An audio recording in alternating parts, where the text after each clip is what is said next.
Hello students, welcome back to Hindi mirror channel. सभी students का Hindi mirror पर फिर से स्वागत है। अभी जो हम कंटेंट लेकर आए हैं बीए थर्ड सेम के जो स्टूडेंट्स हैं उनके लेकर आए हैं। और ये बीए थर्ड सेम के स्टूडेंट्स जो हैं यूओयू उत्तराखंड के जो स्टूडेंट्स हैं और जिनके एग्ज़ाम 5 फरवरी से शुरू होने वाले हैं उनके लिए कंटेंट लेकर आए हैं।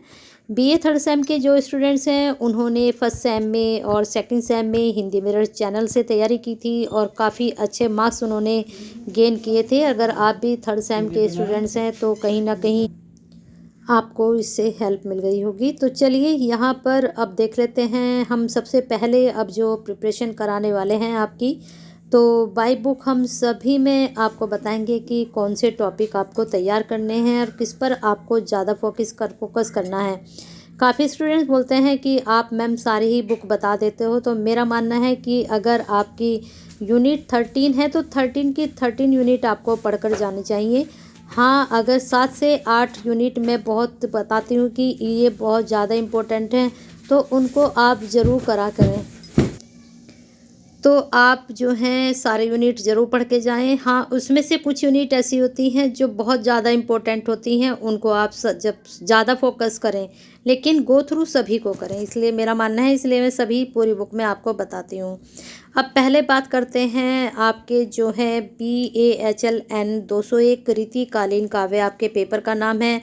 और मेरा मानना है कि सिलेबस जो है आप डाउनलोड कर लें। अगर नहीं कर सकते हैं तो मुझे बताएं, मैं सिलेबस भी आपसे डिस्कस कर लूँगी। लेकिन सिलेबस की ज़रूरत नहीं होती है क्योंकि सिलेबस जो डिवाइड होता है वो यूनिट वाइज ही आपका डिवाइड होता है और ये सब कुछ सिलेबस के अंतर्गत आपका होता है। तो यहाँ पर बता देते हैं रीतिकालीन परिचय आलोचना, ये बहुत इम्पोर्टेंट है। 100% यहाँ से क्वेश्चंस आपका ज़रूर बनेगा। अब कौन सा बनेगा ये टॉपिक मैं आपको बता देती हूँ, फोकस कर लीजिए। यहाँ पर प्रवृत्तियाँ आप जरूर करके जाइएगा, नामकरण आप जरूर करके जाइएगा, ये 2 टॉपिक और एक वर्गीकरण, 3 टॉपिक जरूर फोकस करके जाइएगा। यहाँ से आपके शॉर्ट लॉन्ग दोनों क्वेश्चंस निकलेंगे, ठीक है। बस यहाँ पर 3 ही टॉपिक आपको करके जाने हैं और चलते हैं। बाकी यहाँ रीतिकालीन का परिचय अगर इसमें थोड़ा सा दे रखा होगा तो इसको भी आप पढ़ लीजिएगा। अब बात करते हैं यूनिट 2 की रीतिबद्ध परिचय एवं आलोचना। तो आपको बता दें कि जो मैंने आपको ऊपर अभी वर्गीकरण के बारे में बात की थी, तो जो हमारा रीतिकाल है वो है 3 भागों में डिवाइड है। रीतिबद्ध, फिर इसके बाद रीति सिद्ध, फिर उसके बाद आपका रीति मुक्त। तो ये 3 मैं यहीं पर आपसे डिस्कस कर लेती हूँ। यही जो रीतिबद्ध है उसी से संबंधित आपको पहले बता देती हूँ। तो सेम आपका रीति सिद्ध में भी जाएगा और रीति मुक्त में भी जाएगा, ठीक है। लेकिन जितने भी स्टूडेंट्स हमसे जुड़ चुके हैं प्लीज़ लाइक कर दीजिए, शेयर कर दीजिए सभी स्टूडेंट्स को, क्योंकि आप जैसे तैयारी कर रहे हैं BHLN 201 की, वैसे और भी बहुत सारे स्टूडेंट्स हैं जो इसकी प्रिपरेशन कर रहे होंगे। अगर आप शेयर करेंगे तो ये इम्पोर्टेंट टॉपिक और जो हम चीज़ समझाते हैं उन तक भी पहुंच सकती है। तो शेयर कीजिए, केयर कीजिए और लाइक हमारे लिए कर दीजिए, क्योंकि आपका एक लाइक ही हमें मोटिवेट करता है आप तक वीडियो पहुँचाने का। और जैसे ही आपके पास नोटिफिकेशन आता है, और वह कैसे आता है कि जब आप सब्सक्राइब कर लेते हैं और बेल आइकन को हिट कर देते हैं। अब बात कर लेते हैं रीतिबद्ध परिचय प्रमुख कवि, इसको आप जरूर कर लीजिए। रीतिबद्ध क्या है इसका परिचय जरूर कर लीजिए। यहाँ पर रीतिकाल के भेद ये जरूर कर लीजिए। और इसके बाद रीतिबद्ध के प्रमुख कवि, ये यहाँ पर दोबारा ये रिपीट कर दिया है इन्होंने, रीतिबद्ध कवि, तो एक ही इसमें से आप कर सकते हैं। फिर इसके बाद है रीतिबद्ध साहित्य विशेषताएं पर्दे। तो अगर इसका पर्दे भी ना करें, इसकी विशेषता आप जरूर करके जाइएगा, बहुत इंपॉर्टेंट है। तो ये 3 से 4 टॉपिक यहाँ आप जरूर कर लीजिए, 100% इनमें से क्वेश्चंस आएगा। चलते हैं आपकी थर्ड यूनिट की तरफ, देख लेते हैं थर्ड यूनिट में क्या क्या आपका पूछा जाएगा प्रश्न। और पहले अगर हम सिलेबस डिस्कस कर लें तो आधे से ज़्यादा तो मैं आपको सिलेबस में ही बता सकती हूँ। यहाँ पर भी आपका रीति सिद्ध में सेम होगा। मैंने पहले ही बता दिया था कि रीतिबद्ध, रीति सिद्ध और रीति मुक्त 4 यूनिट तक आपका यही है और सेम ही यहाँ पर चीज़ें आपसे पूछी जाएंगी, तीनों की अलग अलग, ठीक है। अब ये रीति मुक्त आ गया, सेम वही चीज़ है यहाँ पर भी। रीति मुक्त की विशेषता, रीति मुक्त के प्रमुख कवि, रीति मुक्त का परिचय, बस यही 3 चीज़ें हैं और 3 से 4 चीज़ें यहाँ पर पूछी जाएंगी। लेकिन पूछी जाएंगी 100%, तो बहुत अच्छे से इसको आप पढ़कर जाइएगा ज़रूर। तो 1 से 4 यूनिट आप मान के चलिए कि 40% आपका पेपर वहीं से बनेगा। अब हम कहाँ चल रहे हैं, मुझे लगता है हम 5 यूनिट पीछे छोड़कर आ चुके हैं। 5th यूनिट ये रही।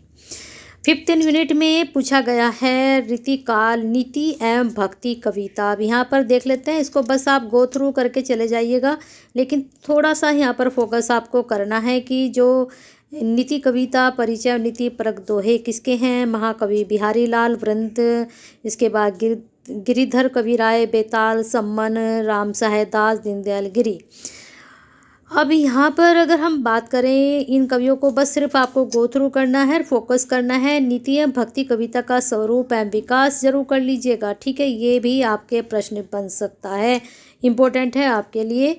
इसके बाद निर्गुण एवं सगुण कवि कौन कौन से रहे हैं, तो दरिया साहब, जगजीवन दास, पलटू साहब, चरण दास, शिवनारायण दास, ये सब कौन हैं, ये सब निर्गुण एवं सगुण भक्ति काव्य के कवि रहे हैं। तो इनके बारे में बस थोड़ा सा पढ़ के आप गो थ्रू करके चले जाइएगा।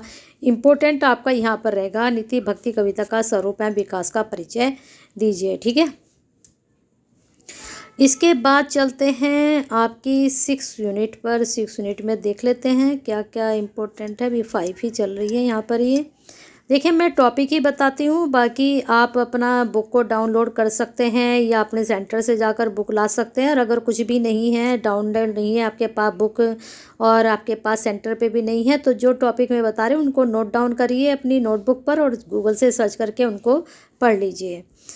चलते हैं यहाँ पर आगे, रीतिकाल और हिंदी आलोचना। तो यहाँ पर आप देख सकते हैं, इसमें आप क्या करेंगे, इसमें इसको आप सिर्फ पढ़ लीजिए। मुझे लगता है यहाँ से प्रश्न कम ही आपके निकलेंगे, लेकिन पढ़ना बिल्कुल मत भूलिएगा। यहाँ से अगर बनेंगे प्रश्न तो आपको फिर दिक्कत आ जाएगी। इसलिए मैं कहती हूँ कि जिस यूनिट को मैं कहती हूँ कि सिर्फ इसको गो थ्रू करें, लेकिन इसको गो थ्रू जरूर कर लीजिएगा। प्रश्न बने तो थोड़ा बहुत आपको लगेगा कि आपने पढ़ा हुआ है ये टॉपिक भी, है ना। 7 यूनिट में देख लेते हैं। 7 यूनिट में जो रीतिकाल उर्दू का परिप्रेक्ष्य, क्या है उर्दू का परिप्रेक्ष्य, देख लेते हैं। रीतिकाल उर्दू के प्रमुख कवि, इसको भी आप यूनिट को गो थ्रू कर लीजिएगा 7 को। अब चलते हैं हम 8 यूनिट की तरफ। अब देखिए, इन्होंने लिंक भी दिया है। इन्होंने कहा हिंदी साहित्य का दूसरा इतिहास, बच्चन सिंह राधाकृष्ण प्रकाशन। आप यहाँ से भी इसको पढ़ सकते हो। फिर इसके बाद है रीतिकालीन गद्य परिप्रेक्ष्य। ये आपकी इम्पोर्टेंट है यूनिट, यहाँ से प्रश्न बनेगा 100%। तो यहाँ पर आप देख सकते हैं रीतिकालीन गद्य का स्वरूप कैसा है, रीतिकालीन गद्य की सामाजिक और सांस्कृतिक परिप्रेक्ष्य कैसा रहा। इसके बाद रीतिकालीन गद्य के विकास एवं विधाएं, इसमें आप खड़ी बोली को जरूर करके जाइएगा। साथ में यहाँ पर ब्रजभाषा भी आप कर सकते हैं, बाकी को आप गो थ्रू कर लीजिएगा, ठीक है। तो 3 टॉपिक मैंने आपको इसी वाली यूनिट में बता दिए हैं। और मैंने कहा है कि ये बुक आप डाउनलोड कर लीजिए वेबसाइट से जाकर, और अगर बुक भी नहीं मिलती है तो आप इन टॉपिक को कहाँ से पढ़ेंगे, गूगल से उठाकर पढ़ सकते हैं। इसके बाद आपके पर्टिकुलर कवि आ चुके हैं भूषण, जो कि रीतिकाल के ही कवि हैं और इनको जो है वीर कवि के नाम से भी जाना जाता है। इस चीज़ का भी ध्यान रखिएगा। आप भूषण का जीवन परिचय जरूर करके जाइएगा, और यहाँ पर इनके भूषण की कविता की विशेषताएं जरूर करके जाइएगा। 2 टॉपिक तो जरूर कर लीजिएगा, बाकी इनकी जो कविता पाठ है इसको पढ़ लीजिएगा। यहाँ से प्रश्न आपके जो हैं इनके काव्य में से बन सकते हैं, कोई पंक्ति उठाकर आपसे प्रश्न पूछा जा सकता है। बाकी रीतिकाल के जो हैं आपको मैं बता दूं कि जो हमारा बीए जो है रीतिकालीन 2nd सेम नहीं 3rd सेम, हाँ हमारा भी 3rd सेम जो SDSU की जो प्लेलिस्ट बनी हुई है 3rd सेम, वहाँ पर भी रीतिकाल ही था।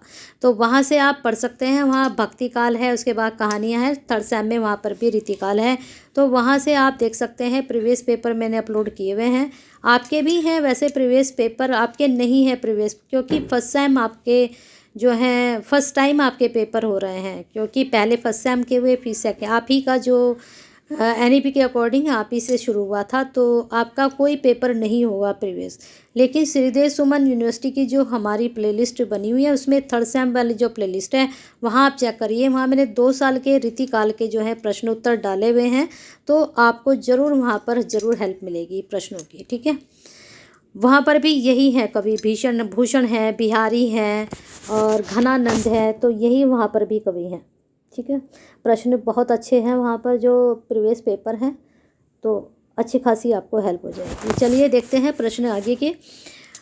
जीवन परिचय आपको मैंने बता दिया, भूषण का भी करके जाइएगा, बिहारी का भी करके जाइएगा। और बिहारी में से प्रश्न क्या बनेंगे, बिहारी जो है बहुत बड़े रीति सिद्ध कवि हुए हैं, इनके बारे में प्रश्न यहीं से बन सकता है। और दूसरा, इनका जो श्रृंगारिक काव्य है संयोग और वियोग किस प्रकार का है, इसके बारे में आपसे पूछा जा सकता है। और मुक्तक काव्य परंपरा में सतसई परंपरा और बिहारी सतसई, इसके बारे में आपसे पूछा जा सकता है। बल्कि इनका जो जीवन परिचय है और रीति सिद्ध कवि, ये आप जरूर पढ़ लीजिएगा, ठीक है।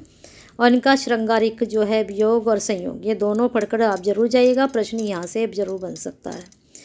इसके बाद हम आ चुके हैं आपकी 11 यूनिट पर। इनके व्याख्या हैं, व्याख्याओं को बुक में आप जरूर पढ़िएगा। अब आ चुके हैं केशव दास। केशव दास का जो प्रश्न है 100% यहाँ से प्रश्न पूछा जाएगा, बिहारी से भी 100% पूछा जाएगा।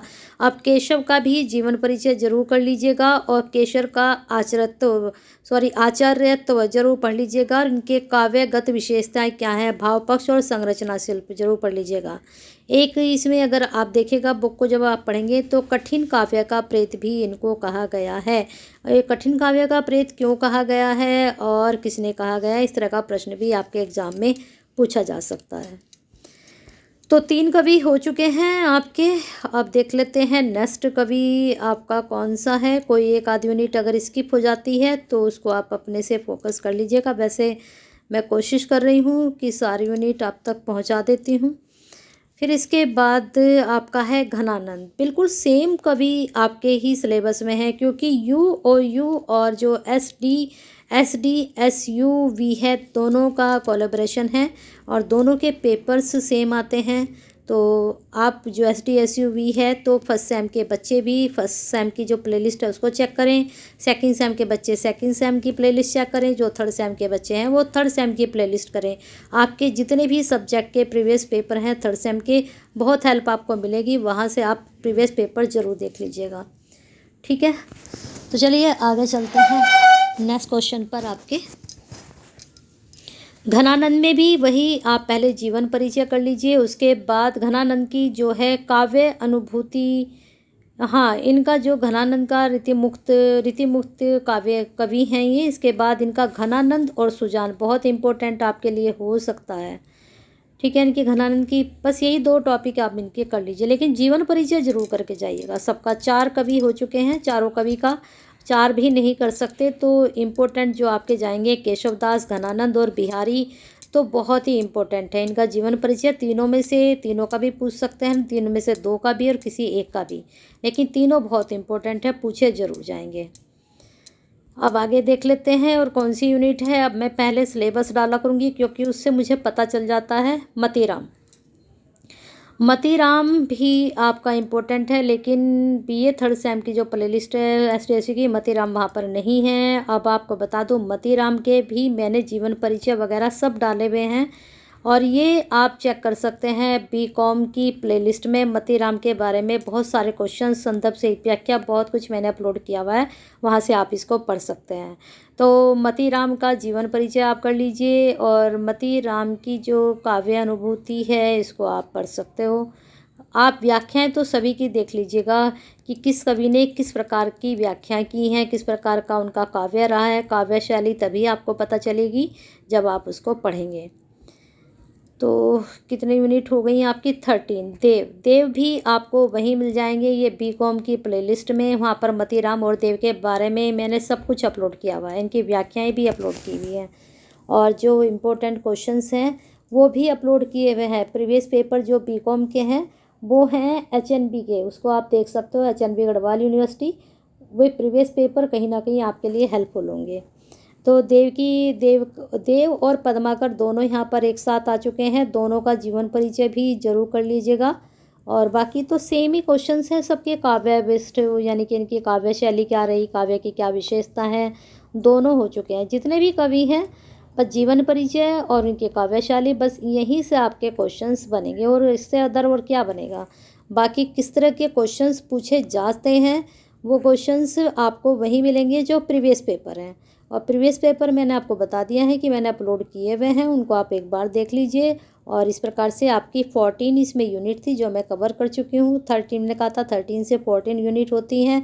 14 में से मैंने कम से कम आपको 7 से 8 बहुत इंपॉर्टेंट बताए हैं और बाकी आपको गो थ्रू करने के लिए बताया। तो ऐसे ही आप तैयारी करके जाएंगे तो डेफिनेटली आपका पेपर बहुत अच्छा होगा। और उसके लिए फटाफट आप एक लाइक कर दीजिए और शेयर कर दीजिए।